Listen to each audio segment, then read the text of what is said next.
Hola, amic. Estic content per trobar-te una altra vegada. Benvingut a la nostra reflexió. Quan vivim un període electoral, podem observar com tots els candidats ens presenten la seva millor imatge.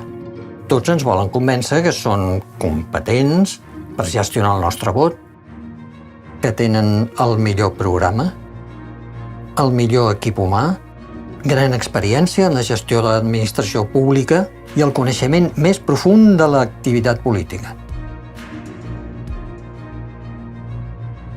D'una manera o d'una altra, també nosaltres ens presentem a unes eleccions de manera constant. La nostra vida transcorre en una campanya electoral contínua en la qual hem de demostrar incessantment, en tots els àmbits, que podem fer-ho, que tenim suficient capacitat per fer-ho i que posseïm la suficient preparació per fer-ho. Si no ho aconseguim, un altre ho farà i ens traurà el lloc. La vida ens enfronta a la competència cada dia. Vèncer o perdre depèn de nosaltres, de les circumstàncies i del que ens envolten. En funció de com combinem aquests tres factors, obtindrem més o menys èxit. Però no sempre podem guanyar. De vegades cal empatar, fins i tot en algunes ocasions perdre, però a tots ens agrada guanyar la major part de les vegades. Hi ha alguna fórmula per aconseguir guanyar o almenys empatar més vegades que perdre? És evident que no hi ha fórmules infal·libles, però sí alguns suggeriments que ens poden ajudar. Sembla com si algunes persones estiguessin destinades a guanyar més vegades que a perdre i altres estiguessin destinades a perdre més vegades que a guanyar. Però depèn només del destí que arribin a guanyar o a perdre? Podem variar cadascú de nosaltres aquest destí? Hi ha alguna cosa que puguem fer per conduir les nostres passes? Si estudiem les actituds de perdedors i vencedors enfront de la vida, ens adonem que sí que n'hi ha una. Hi ha una diferència entre l'actitud d'uns i d'altres en la manera d'enfrontar la vida. Els vencedors creuen en les seves capacitats i tracten de veure sempre la forma d'aconseguir els seus objectius. Estudien, treballen, s'esforcen. Els perdedors, constantment i per costum, donen les més variades excuses. Els meus pares em van fer un perdedor, no li caic bé al meu cap, els altres són més intel·ligents que jo, els altres em tenen ràbia, no tinc bona sort. Recordo una anècdota que vaig llegir fa temps i que ens ajudarà a entendre aquest assumpte. Us l'explico. En un dels carrers de Nova York, dels carrers centrals de Manhattan, hi havia un home que es guanyava la vida venent globus. Quan veia que la venda descendia, tractava de cridar l'atenció de la gent que caminava per la vorera deixant anar un globus de diferent color cada vegada que ho feia. En elevar-se cap al cel, captava l'atenció de la gent i al veure'l centrava la seva atenció, la mirada, en els altres globus que portava lligats a la mà. D'aquesta manera, els futurs clients se sentien atrets cap al producte que els oferia. A l'home li va cridar l'atenció que a la vorera del front hi havia un nen afroamericà que mirava els globus de diferents colors que s'anaven alçant cap a l'aire. Al cap d'una estona, el nen va decidir apropar-se i amb timidesa es va acostar al venedor.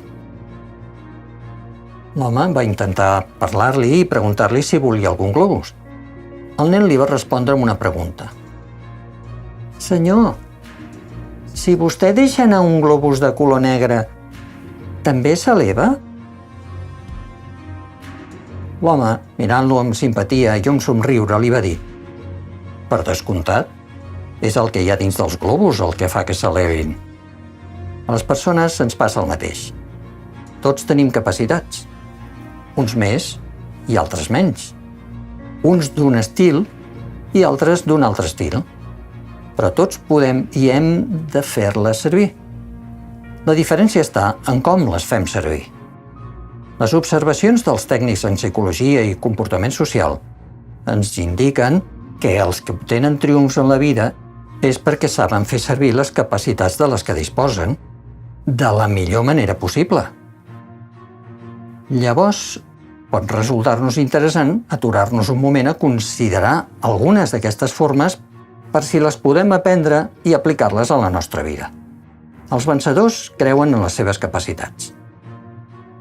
Pot ser una capacitat petita o gran, però cal que siguis conscient que la tens i estiguis disposat a fer-la servir. Recordem que els grans vaixells són conduïts per un timó que pesa la mil·lèsima part de la nau. Per petita que sigui la teva capacitat, és útil en qualsevol empresa o grup en el qual estiguis immers. Descobrir aquestes capacitats és el primer pas per fer-les servir. Tots els aspectes de la vida necessiten tenir un objectiu. Si no se sap on anar, és impossible arribar. Objectius acadèmics, objectius de parella, de professió, d'amistat, d'oci. Cal prendre temps per planificar i establir aquests propòsits pels quals valgui la pena lluitar. Un empresari va dir als seus empleats: un empleat de magatzem amb objectius pot arribar a ser el cap de l'empresa. Un cap d'empresa sense objectius acabarà com un empleat de magatzem. La nostra vida necessita tenir grans objectius. Per aconseguir aquests objectius, els vencedors estableixen metes. No cal que siguin grans metes o projectes faraònics. És millor que siguin petites metes i assolibles i a mesura que es van assolint, anar buscant metes majors, engrandint-les per aconseguir el gran objectiu. Per aconseguir els nostres objectius, necessitem posar-nos metes. Els vencedors no es donen per vençuts. Tenen alguna cosa pel que esforçar-se. La perseverància i el treball fan més que la capacitat. Podem veure les formigues. El seu treball continu i sense descans durant l'estiu els dona provisions per tot l'any. Elles no paren en el seu intent de buscar i traslladar menjar al formiguer contínuament. Moltes persones amb coeficients intel·lectuals alts i notes brillants no aconsegueixen fer tant com qui persevera per aconseguir els seus objectius. Alguns necessiten dedicar més hores que altres a l'estudi per aconseguir assolir el nivell necessari amb esforç. S'atribueix a Thomas Edison, l'inventor de la bombeta, una frase que encaixa en el que venim dient. Deia ell, segons diuen, el geni és un 1% d'inspiració i un 99% de transpiració. Els vencedors no es donen per vençuts. La fórmula és senzilla.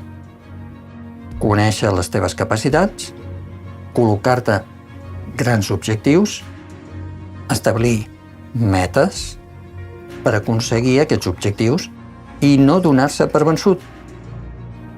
Llavors, per què no ets un triomfador? Amic, et recordo que a partir d'avui desitgis ser un triomfador. Recorda el que els hi passava als globus. Era el que hi havia dins, el que feia que els globus s'elevessin cap al cel. Tots tenim capacitat per fer alguna cosa. No cal que sigui espectacular ni que sigui faraònic. Els petits detalls són els importants. No cal que siguis un gran conferenciant. Pots desitjar bon dia a la teva família, al teu veí, a qui va assegut al teu costat a l'autobús. Les teves paraules li poden resultar un bon remei per enfrontar aquests dies amb optimisme. No cal que siguis un gran mecenes donant de grans quantitats de diners. Pots ajudar a qui necessita suport emocional, escoltar-lo animar-lo. Tampoc cal que siguis el director de l'empresa. Des del teu lloc de treball pots fer que funcioni bé tota l'empresa, fent que funcioni bé el servei del que sigui responsable. Em deia un veterà amb qui em va tocar treballar: si vols conèixer bé algú, fixa't en com fa les coses petites, ja que les grans tots procuren fer-les bé. La Bíblia ens dona un consell aplicable als que estem dient.